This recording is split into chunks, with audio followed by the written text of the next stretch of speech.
I just want to do a real quick video on how I installed my 4K dash camera. It's 4K in the front and 1080p in the back, and it's made by BlackVue. I'll put the product link in the description. But basically I mounted it right up here. I kind of like it a little bit in my field of view, so it basically records exactly what I'm seeing. Not if I put it off on the passenger side, it's not necessarily exactly what I'm seeing.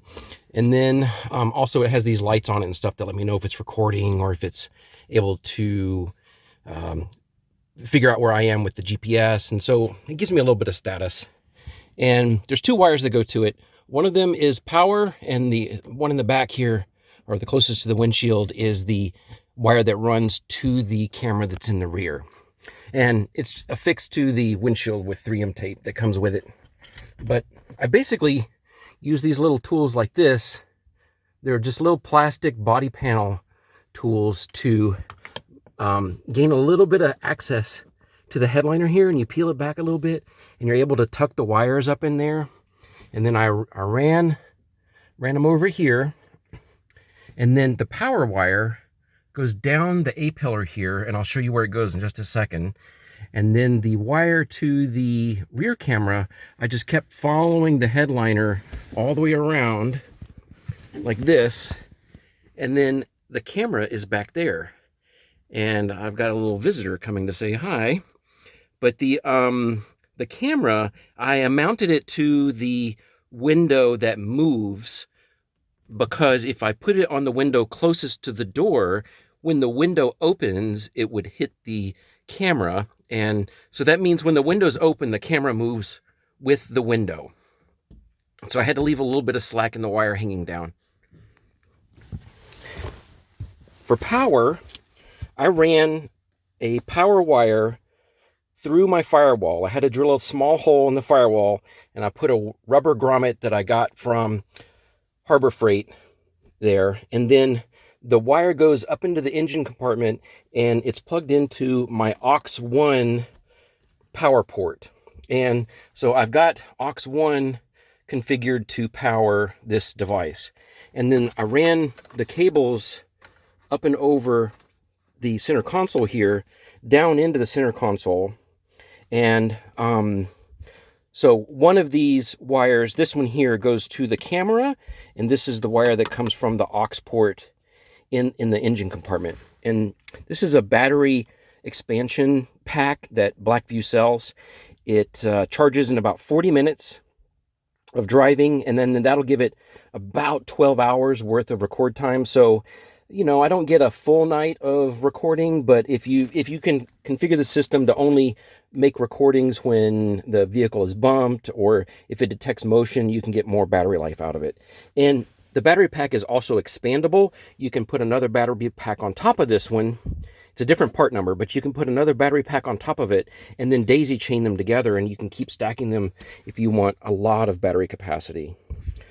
What else? It would have been possible for me to, under here, there's a panel back here that I could have used a long drill bit to drill a hole in and then run the wires through, but it doesn't personally bother me to have a couple wires hanging down. Usually when I'm driving, I got all kinds of wires in here anyway. I've got my phone, my wife's phone plugged into the USB-C ports, and I might have something plugged into AUX, and so anyway, I don't necessarily mind a lot of wires in here, but if you really wanted to tidy it up, you could run the wires, you know, drill a hole through here and route them. So let me get underneath and show you what I'm talking about, where I ran it through the firewall. So right to the right of the existing port here, and I think that's brake or throttle, I'm not real sure which one it is, but I just drilled a hole there and put a grommet in it, and then there's also one there for another system that I'll discuss later. But the red wire is the one that goes to, actually I'm sorry, the black wire, this wire right here, is the one that goes to my BlackVue camera. And now I'll get under the hood and show you what it looks like under the hood.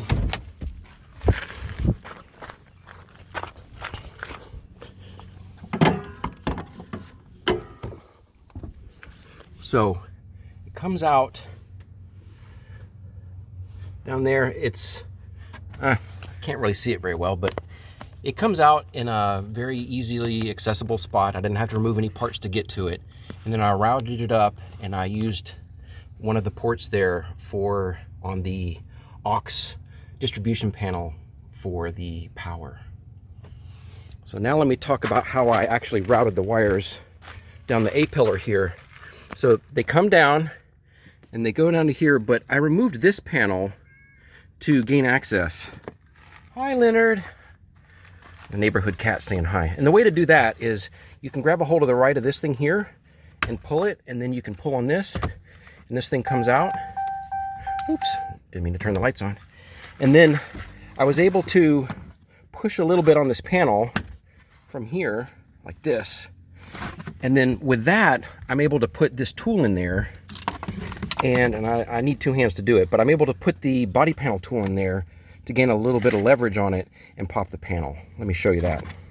All right, so I popped this little side panel off here, and you can see these wires here are the ones that come from the dash camera. This bigger wire goes over to my bank's iDash, which I keep right there. And that goes down and plugs into the ODB2 port.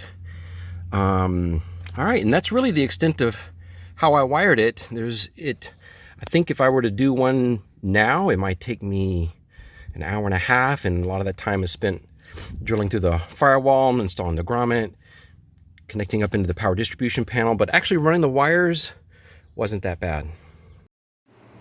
This video wasn't intended to be a product review, but I decided to go ahead and include a little bit of video footage from the camera itself so you can see how it looks.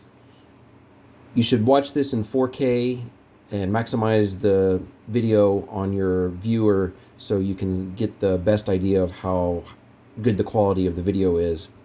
Immediately after this video will be a short little video that I took while it was snowing, so you can get an appreciation for how good it can record when there's a lot of motion.